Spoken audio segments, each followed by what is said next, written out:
ಯುಗಾದಿ ಹಬ್ಬದ ವಿಶೇಷವಾಗಿ ಇವತ್ತಿನ ವಿಡಿಯೋದಲ್ಲಿ ನಾನು ನಿಮಗೆ ಒಂದೇ ವಿಡಿಯೋದಲ್ಲಿ ತುಂಬ ಪರ್ಫೆಕ್ಟಾಗಿ ತುಂಬ ಮೃದುವಾಗಿ ಒಬ್ಬಟ್ಟು ಮತ್ತು ಅದೇ ರೀತಿ ಕಾಳು ಗೊಜ್ಜನ್ನ ಹೇಗೆ ಮಾಡ್ಕೊಳ್ಳೋದು ಅಂತ ಇವತ್ತಿನ ವಿಡಿಯೋದಲ್ಲಿ ನಾನು ನಿಮಗೆ ತೋರಿಸ್ಕೊಡ್ತಾ ಇದ್ದೀನಿ. ಮೊದಲನೇದಾಗಿ ನಾವು ಒಬ್ಬಟ್ಟು ರೆಸಿಪಿ ನೋಡೋಣ. ಮೊದಲನೇದಾಗಿ ನಾವು ಮೈದಾ ಹಿಟ್ಟನ್ನ ಕಲಸಿ ಎತ್ತಿಟ್ಕೊಳ್ಬೇಕು. ಸೊ ಅದಕ್ಕೋಸ್ಕರ ಈ ರೀತಿ ಸ್ವಲ್ಪ ಅಗಲವಾಗಿರುವಂತಹ ಒಂದು ಪಾತ್ರೆನಲ್ಲಿ ಯಾವ್ದಾದ್ರು ಒಂದು ಕಪ್ಪಳತೆಯಲ್ಲಿ 3 ಕಪ್ನಷ್ಟು ಮೈದಾ ಹಿಟ್ಟನ್ನ ಹಾಕೊಳ್ಳಿ. ಆಲ್ರೆಡಿ ನಾನು 1 ಬೌಲ್ ಆಗುವಷ್ಟು ಹಾಕಿದ್ದೆ. ಸೊ ನೆಕ್ಸ್ಟ್ ನಾನಿಲ್ಲಿ 2 ಬೌಲ್ ಆಗುವಷ್ಟು ಮೈದಾ ಹಿಟ್ಟನ್ನ ಹಾಕಿದ್ದೀನಿ. ಟೋಟಲ್ ಆಗಿ 3 ಕಪ್ನಷ್ಟು ಮೈದಾ ಹಿಟ್ಟಿಗೆ ಸ್ವಲ್ಪ ಅರಿಶಿನದ ಪುಡಿನ ಸೇರಿಸ್ಕೊಂಡು ಚೆನ್ನಾಗಿ ಮಿಕ್ಸ್ ಮಾಡಿಬಿಟ್ಟು ನಂತರ ಇದಕ್ಕೆ ಎಷ್ಟು ನೀರು ಬೇಕೋ ಅಷ್ಟು ನೀರನ್ನ ಹಾಕಿ ಚೆನ್ನಾಗಿ ಕಲಿಸ್ಕೊಳ್ಬೇಕಾಗತ್ತೆ. ಮೈದಾ ಹಿಟ್ಟನ್ನ ನಾವು ಜಾಸ್ತಿ ಹೊತ್ತು ನಾದ್ಕೊಳ್ಬೇಕು, ಆಗ್ಲೇ ನಮ್ಗೆ ತುಂಬಾ ಸಾಫ್ಟ್ ಆಗಿ ಬರುತ್ತೆ, ತುಂಬಾ ಚೆನ್ನಾಗಿರುತ್ತೆ. ಈ ತರ ಸ್ವಲ್ಪ ಸ್ವಲ್ಪ ನೀರನ್ನ ಸೇರಿಸ್ಕೊಂಡು ಹಿಟ್ಟನ್ನ ಚೆನ್ನಾಗಿ ಮಿಕ್ಸ್ ಮಾಡ್ಕೊಳ್ಳಿ. ಈ ತರ ನೋಡಿ ಸ್ವಲ್ಪ ಸಾಫ್ಟ್ ಆಗಿ ನಾವು ಕೈಗೆ ಅಂಟೋ ರೀತಿ ನಾವು ಮೈದಾ ಹಿಟ್ಟನ್ನ ಕಲಿಸ್ಕೊಳ್ಬೇಕಾಗತ್ತೆ. ಮೊದಲು ಈ ರೀತಿ ಕಲಿಸ್ಕೊಳ್ಬೇಕು ನೀರ್ ಹಾಕ್ಬಿಟ್ಟು, ಆ ನಂತರ ಇದಕ್ಕೆ 1-2 ಸ್ಪೂನ್ ಆಗುವಷ್ಟು ಎಣ್ಣೆ ಸೇರಿಸ್ಬಿಟ್ಟು ಮತ್ತೆ ನಾವ್ ಇದನ್ನ ಚೆನ್ನಾಗಿ ಮಿಕ್ಸ್ ಮಾಡ್ಕೊಳ್ಬೇಕಾಗತ್ತೆ. ಆ ಎಣ್ಣೆ ಫುಲ್ಲು ಡ್ರೈ ಆಗೋ ತನಕ ಚೆನ್ನಾಗಿ ಮಿಕ್ಸ್ ಮಾಡ್ಕೊಳ್ಳಿ. ಅದಾದ್ಮೇಲೆ ಮತ್ತೆ ಇದಕ್ಕೆ 1-2 ಸ್ಪೂನ್ ಆಗುವಷ್ಟು ಎಣ್ಣೆ ಹಾಕೊಂಡು ಮತ್ತೆ ನಾವು ಚೆನ್ನಾಗಿ ಮಿಕ್ಸ್ ಮಾಡ್ಕೊಳ್ಬೇಕು. ಈ ತರ 1-2 ಸತಿ ಹಿಟ್ಟನ್ನ ಚೆನ್ನಾಗಿ ಮಿಕ್ಸ್ ಮಾಡ್ಕೊಂಡಿದ ನಂತರ ಈ ತರ ನಮ್ಗೆ ಸಾಫ್ಟ್ ಆಗಿ ಆಗತ್ತೆ, ಕೈ ಕೂಡ ಅಂಟೋದಿಲ್ಲ. ಸೊ ಈ ತರ ಕನ್ಸಿಸ್ಟೆನ್ಸಿಗೆ ನಾವು ಮೈದಾ ಹಿಟ್ಟನ್ನ ಕಲಿಸ್ಕೊಳ್ಬೇಕು. ಈ ರೀತಿ ಸಾಫ್ಟ್ ಆಗಿರ್ಬೇಕು ಕಂಪಲ್ಸರಿಯಾಗಿ. ಈ ತರ ಹಿಟ್ಟು ಕಲಸಾದ ನಂತರ ಅದರಲ್ಲಿ ಸ್ವಲ್ಪ 1-2 ಟೇಬಲ್ ಸ್ಪೂನ್ ಆಗುವಷ್ಟು ಎಣ್ಣೆ ಸೇರಿಸ್ಬಿಟ್ಟು ಚೆನ್ನಾಗಿ ಮಿಕ್ಸ್ ಮಾಡ್ಬಿಟ್ಟು ಪ್ಲೇಟ್ ನ ಮುಚ್ಚಿ 1-2 ಅವರ್ ಇದನ್ನ ಹಾಗೆ ಬಿಟ್ಬಿಡಿ. ಅಟ್ಲೀಸ್ಟ್ ಏನಿಲ್ಲ ಅಂದ್ರೂ 1 ಅವರ್ ಆದ್ರೂ ಇದನ್ನ ಹಾಗೆ ಬಿಡ್ಬೇಕು. ನಾನಿಲ್ಲಿ 1-2 ಅವರ್ ಬಿಡ್ತಾ ಇದ್ದೀನಿ. ಹಿಟ್ಟು 1 ಅವರ್ ನೆಂದಾದ್ಮೇಲೆ ಹೀಗೆ ನಾವು ಹೂರಣ ರೆಡಿ ಮಾಡ್ಕೊಳ್ಳೋಣ. ಈ ತರ ಒಂದು ದೊಡ್ಡ ಪಾತ್ರೆನಲ್ಲಿ 2 ಬೌಲ್ ಆಗುವಷ್ಟು ತುಂಬಾ ಈ ತೊಗರಿ ಬೇಳೆನ ಹಾಕೊಳ್ಳಿ. ಹಾಗೇನೆ 1-2 ಸ್ಪೂನ್ ಆಗುವಷ್ಟು ಈ ತೊಗರಿ ಬೇಳೆನ ಎಕ್ಸ್ಟ್ರಾ ಹಾಕೊಳ್ಬೇಕಾಗತ್ತೆ. ಸೊ ನಾವು ರಸ ಮಾಡ್ತೀವಲ್ವಾ, ಸೊ ಅದಕ್ಕೆ ನಾವು ಬೇಯಿಸ್ಕೊಂಡಿರೋ ಬೇಳೆ ಹಾಕಿ ರುಬ್ಕೊಳ್ಬೇಕು ಮಸಾಲೆಗೆ. ಅದಕ್ಕೋಸ್ಕರ ಸ್ವಲ್ಪ ಬೇಳೆನ ಎಕ್ಸ್ಟ್ರಾ ಹಾಕೊಳ್ಳಿ. ಇದನ್ನ ಚೆನ್ನಾಗಿ ತೊಳೆದ್ಬಿಟ್ಟು ಮತ್ತೆ ಅದ್ರ ತುಂಬಾ ನೀರ್ ಹಾಕ್ಬಿಟ್ಟು ಸ್ವಲ್ಪ ಅರಿಶಿನದ ಪುಡಿ ಅದೇ ರೀತಿ 1/2 ಸ್ಪೂನ್ ಆಗುವಷ್ಟು ಎಣ್ಣೆ ಸೇರಿಸ್ಕೊಂಡು ಗ್ಯಾಸ್ ಮೇಲೆ ಇಟ್ಕೊಂಡು ನಾವು ಇದನ್ನ ಚೆನ್ನಾಗಿ ಬೇಯಿಸ್ಕೊಳ್ಬೇಕಾಗತ್ತೆ.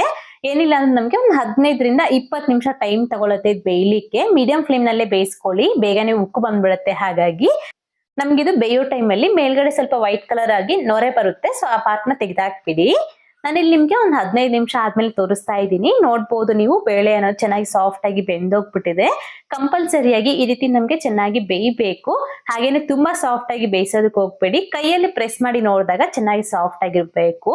ಸೊ ಈ ತರ ಬೇಯಿಸಿದ ನಂತರ ಗ್ಯಾಸ್ ಆಫ್ ಮಾಡ್ಕೊಂಡು ಈ ರೀತಿ ನೀರ್ನ ಸಪ್ರೇಟ್ ಮಾಡ್ಕೊಂಡ್ಬಿಡಿ.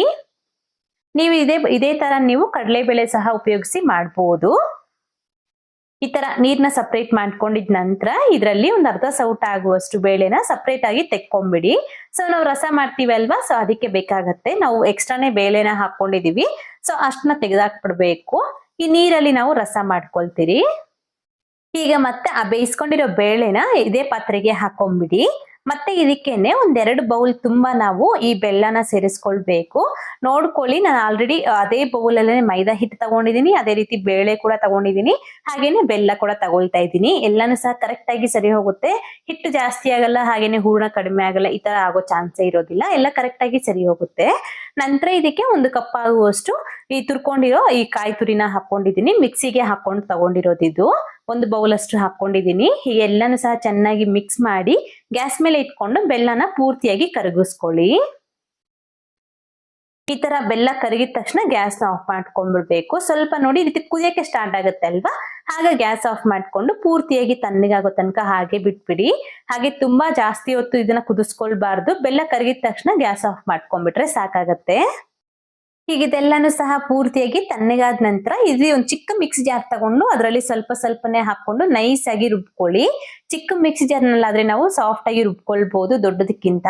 ಈ ತರ ಸ್ವಲ್ಪ ಹೂರಣನ ಹಾಕೊಂಡ್ಬಿಟ್ಟು ಚೆನ್ನಾಗಿ ನೈಸ್ ಆಗಿ ರುಬ್ಬಿ ಒಂದು ಬೌಲ್ಗೆ ಸೇರಿಸ್ಕೊಂಡಿದೀನಿ.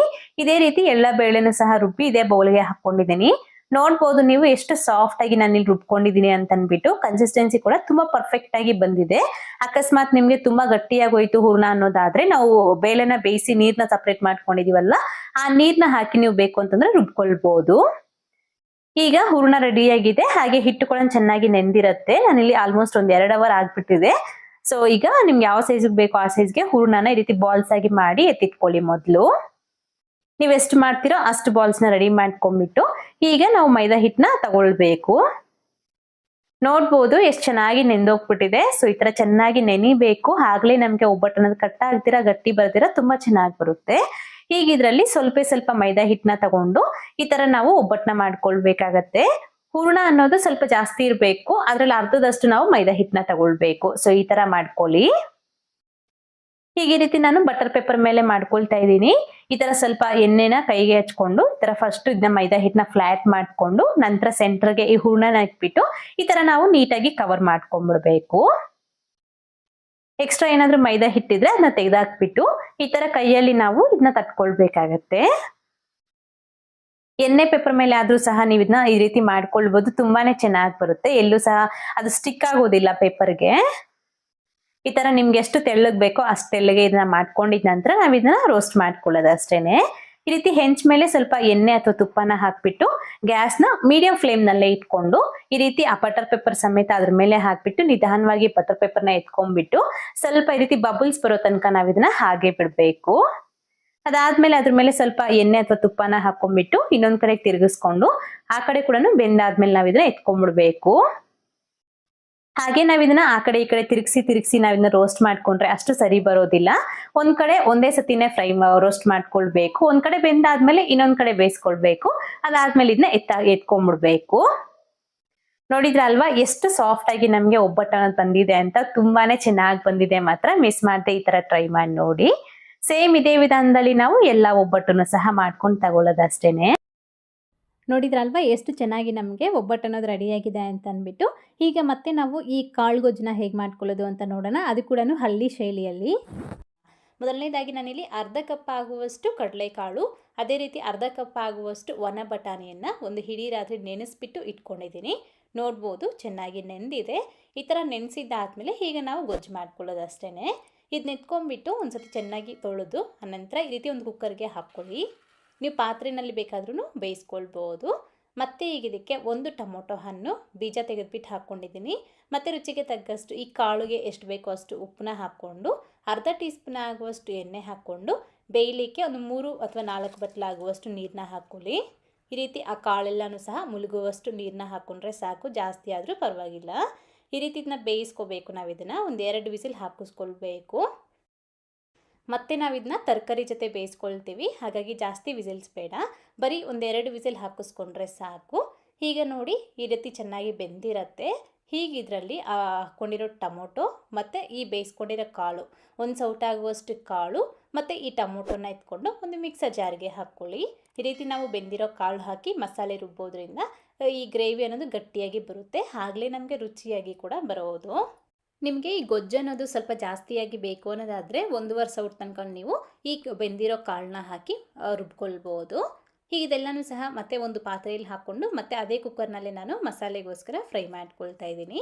1 ಟೇಬಲ್ ಸ್ಪೂನ್ ಆಗುವಷ್ಟು ಎಣ್ಣೆಗೆ 1 ಗೆಡ್ಡೆ ಆಗುವಷ್ಟು ಬೆಳ್ಳುಳ್ಳಿ, 1 ಇಂಚ್ ಆಗುವಷ್ಟು ಶುಂಠಿ, ಅದೇ ರೀತಿ 1 ಈರುಳ್ಳಿನ ಈ ರೀತಿ ಕಟ್ ಮಾಡಿ ಹಾಕ್ಕೊಂಡಿರೋದು, ಮತ್ತು 1-2 ಹಸಿಮೆಣಸಿನ್ಕಾಯಿ ಜಸ್ಟ್ ರುಚಿಗೋಸ್ಕರ, ಮತ್ತು 1 ಟೊಮೊಟೊ ಹಣ್ಣು, 1 ಟೊಮೊಟೊ ಬೇಯಲಿಕ್ಕೆ ಹಾಕ್ಕೊಂಡಿರೋದು, ಇನ್ನೊಂದು ಫ್ರೈ ಮಾಡೋದಕ್ಕೆ, ಮತ್ತು 1 ಇಂಚ್ ಆಗುವಷ್ಟು ಚಕ್ಕೆ, ಒಂದು 5-6 ಲವಂಗ, ಒಂದು 10 ಮೆಣಸನ್ನ ಹಾಕ್ಕೊಂಡ್ಬಿಟ್ಟು ಜಸ್ಟ್ ಸ್ವಲ್ಪ ಹೊತ್ತು ಈ ರೀತಿ ಫ್ರೈ ಮಾಡ್ಕೊಳ್ಳಿ.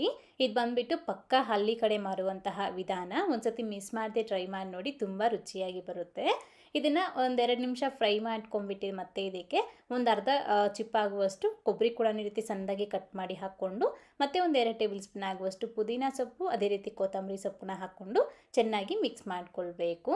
ಪುದೀನ ಸೊಪ್ಪು ಜಾಸ್ತಿ ಹಾಕೋದೇನು ಬೇಡ. ಈ ಥರ ಮಿಕ್ಸ್ ಮಾಡಿ ಗ್ಯಾಸ್ ಆಫ್ ಮಾಡ್ಕೊಂಡ್ಬಿಟ್ಟು ಪೂರ್ತಿಯಾಗಿ ತಣ್ಣಗಾದ ನಂತರ ಇದನ್ನು ಎತ್ಕೊಂಡು ಮಿಕ್ಸಿ ಜಾರ್ಗೆ ಹಾಕ್ಕೊಳ್ಬೇಕು.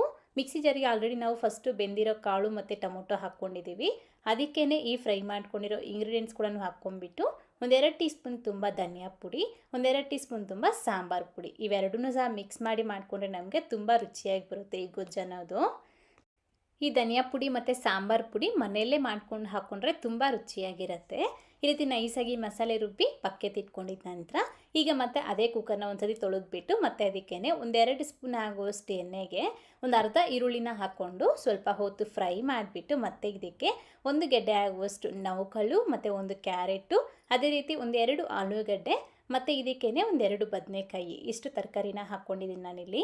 ಮತ್ತು ಇದಕ್ಕೆ ರುಚಿಗೆ ತగ్గಷ್ಟು ಉಪ್ಪು, ಸ್ವಲ್ಪ ಅರ್ಶಿನದ ಪುಡಿನ ಹಾಕ್ಕೊಂಡು ಒಂದು 5 ನಿಮಿಷ ತರಕಾರಿನ ಸ್ವಲ್ಪ ಹೊತ್ತು ಫ್ರೈ ಮಾಡಿ ಬಾಡಿಸ್ಕೊಳ್ಬೇಕಾಗತ್ತೆ.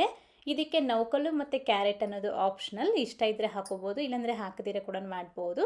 ಆದರೆ ಖಂಡಿತ ಈ ಆಲೂಗಡ್ಡೆ ಮತ್ತು ಬದನೆಕಾಯಿ ಮಾತ್ರ ತಪ್ಪದಿರ ಹಾಕೋಬೇಕು, ಆಗಲೇ ನಮಗೆ ಒಂದು ಒಳ್ಳೆ ರುಚಿ ಕೊಡುತ್ತೆ ಗೊಜ್ಜು ಅನ್ನೋದು. ಈ ಕ್ಯಾರೆಟ್ ಹಾಕಿದ್ದೀವಿ ಸ್ವೀಟ್ ಬರುತ್ತಾನೆ ಅಂತ ಡೌಟೇ ಬೇಡ, ತುಂಬ ಚೆನ್ನಾಗಿರುತ್ತೆ, ಸ್ವೀಟ್ ಏನೂ ಬರೋದಿಲ್ಲ. ನಾವು ಜಾಸ್ತಿ ಏನು ಹಾಕೋದಿಲ್ಲ, ಅದು ಜಸ್ಟ್ ಒಂದು ಕ್ಯಾರೆಟ್ನ ಹಾಕ್ಕೊಳ್ತೀವಿ ಚಿಕ್ಕದಷ್ಟೇ ಇಷ್ಟು ಗ್ರೇವಿಗೆ. ಒಂದು 5 ನಿಮಿಷ ತರಕಾರಿ ಫ್ರೈ ಮಾಡ್ಕೊಂಡಿದ್ದ ನಂತರ ಮತ್ತೆ ಇದಕ್ಕೆ ನಾವು ರುಬ್ಬಿ ಎತ್ತಿಟ್ಕೊಂಡಿರೋ ಮಸಾಲೆ ಪೇಸ್ಟು ಮತ್ತು ಫಸ್ಟೇ ನಾವು ಬೇಯಿಸಿ ಇಟ್ಕೊಂಡಿದ್ವ ಕಾಳು, ಆ ನೀರಿನ ಸಮೇತ ಇದಕ್ಕೆ ಹಾಕ್ಕೊಳ್ಳಿ. ಹೀಗೆ ಇದನ್ನು ಚೆನ್ನಾಗಿ ಮಿಕ್ಸ್ ಮಾಡಿಕೊಂಡು ನೀರು ಬೇಕಿದ್ದರೆ ಹಾಕ್ಕೊಳ್ಬೋದು. ನಾವು ಗೊಜ್ಜು ಮಾಡ್ತಾ ಇರೋದ್ರಿಂದ ನೀರು ಜಾಸ್ತಿ ಹಾಕ್ಕೊಳ್ಳೋದಕ್ಕೆ ಹೋಗಬೇಡಿ. ಅದೇ ನೀವು ಸಾರು ಥರ ಮಾಡ್ಕೋಬೇಕು ಅನ್ನೋದಾದರೆ ಸ್ವಲ್ಪ ನೀರನ್ನ ಜಾಸ್ತಿ ಹಾಕ್ಕೊಂಡ್ರೆ ನಮಗೆ ಸಾರು ಕೂಡ ರೆಡಿಯಾಗುತ್ತೆ, ಮುದ್ದೆ ಜೊತೆ ತುಂಬ ಚೆನ್ನಾಗಿರುತ್ತೆ. ಈ ಥರ ನಾವು ಕನ್ಸಿಸ್ಟೆನ್ಸಿನ ಸ್ವಲ್ಪ ಗಟ್ಟಿಯಾಗಿ ಮಾಡ್ಕೊಳ್ಬೇಕು. ಈಗಲೇ ಒಂದು ಸತಿ ರುಚಿ ನೋಡಿಕೊಂಡು ಉಪ್ಪು ಅಥವಾ ಖಾರ ಏನಾದರೂ ಕಡಿಮೆ ಅಂತ ಅನಿಸಿದ್ರೆ ಹಾಕ್ಕೊಂಡು ಲಿಡ್ನ ಕ್ಲೋಸ್ ಮಾಡಿಬಿಟ್ಟು 2 ವಿಸಿಲ್ ಹಾಕಿಸ್ಕೊಳ್ಳಿ. ಮತ್ತು ಮೊದಲು ನಾವು ಕಾಳು ಬೇಯಿಸೋದಕ್ಕೆ 2 ವಿಸಿಲ್ ಹಾಕಿಸ್ಕೊಂಡಿದ್ದೀವಿ, ಮತ್ತು ಈಗ 1-2 ವಿಸಿಲ್ ಹಾಕಿಸ್ಕೊಳ್ಬೇಕು. 2 ವಿಸಿಲ್ ಆದಮೇಲೆ ಗ್ಯಾಸ್ ಆಫ್ ಮಾಡಿಬಿಟ್ಟು ಆ ವಿಸಿಲ್ ಬಿಡೋ ತನಕ ಇದನ್ನು ಹಾಗೆ ಬಿಟ್ಟು ಆನಂತರ ಲಿಡ್ನ ಓಪನ್ ಮಾಡಿ ನೋಡ್ಕೊಳ್ಳಿ. ಒಂದು ಒಳ್ಳೆ ಸೂಪರಾಗಿ ಒಂದು ಒಳ್ಳೆ ಕನ್ಸಿಸ್ಟೆನ್ಸಿಯಲ್ಲಿ ನಮಗೆ ರುಚಿಯಾಗಿ ಫ್ಲೇವರ್ಫುಲ್ಲಾಗಿ ಕಾಳು ಗೊಜ್ಜು ಅನ್ನೋದು ರೆಡಿಯಾಗಿರುತ್ತೆ. ನೋಡ್ಬೋದಲ್ವ ಎಷ್ಟು ಚೆನ್ನಾಗಾಗಿದೆ, ತುಂಬಾ ಸೂಪರಾಗಿರುತ್ತೆ. ಇನ್ನು ಸ್ವಲ್ಪ ತೆಳ್ಳಗಿತ್ತು ಅನ್ನೋದಾದರೆ ಇನ್ನು ಸ್ವಲ್ಪ ನೀವು ಕುದಿಸ್ಕೊಳ್ಬೋದು. ಆದರೆ ನಮಗಿದು ತಣ್ಣಗಾಗ್ತಾ ಇದ್ದಾಗೇ ಇನ್ನು ಸ್ವಲ್ಪ ಗಟ್ಟಿಯಾಗ್ತಾ ಬರುತ್ತೆ ಗ್ರೇವಿ ಅನ್ನೋದು. ನೋಡ್ಬೋದು ತರಕಾರಿ ಕೂಡ ನೀಟಾಗಿ ಬೆಂದೋಗ್ಬಿಟ್ಟಿದೆ, ಹಾಗೆಯೇ ಕಾಳು ಕೂಡ ತುಂಬ ಸಾಫ್ಟಾಗಿ ಬೆಂದಿರತ್ತೆ. ಗೊಜ್ಜಿನ ಕನ್ಸಿಸ್ಟೆನ್ಸಿ ಅಂತೂ ಪರ್ಫೆಕ್ಟ್ ಆಗಿದೆ. ಮುದ್ದೆ ಜೊತೆ ಆಗಿರ್ಬೋದು, ಅನ್ನಕ್ಕಾಗಿರ್ಬೋದು, ಚಪಾತಿ, ದೋಸೆ, ಇಡ್ಲಿ, ಪೂರಿ ಯಾವುದಕ್ಕಾದರೂ ಸರಿ ಒಂದು ಒಳ್ಳೆ ಕಾಂಬಿನೇಷನ್ ಇದು, ತುಂಬ ಚೆನ್ನಾಗಿರುತ್ತೆ. ಅಷ್ಟೇ, ನಮಗೆ 2 ರೆಸಿಪೀಸು ರೆಡಿಯಾಗಿದ್ದಾವೆ. ಇವತ್ತಿನ ವಿಡಿಯೋ ಇಷ್ಟ ಆದರೆ ತಪ್ಪದೆ ಲೈಕ್ ಮಾಡಿ, ಹಾಗೆ ನಿಮ್ಮ ಫ್ರೆಂಡ್ಸ್ಗೂ ಫ್ಯಾಮಿಲಿ ಮೆಂಬರ್ಸ್ಗೂ ಶೇರ್ ಮಾಡಿ. ಮತ್ತಷ್ಟು ರೆಸಿಪೀಸ್ಗಾಗಿ ಮೀನು ಕುಕಿಂಗ್ ಚಾನಲ್ಗೆ ಸಬ್ಸ್ಕ್ರೈಬ್ ಮಾಡಿ, ಹಾಗೆ ಪಕ್ಕದಲ್ಲೇ ಬರುವಂಥ ಬೆಲ್ ಬಟನ್ನ ಒತ್ತಿ. Thank you.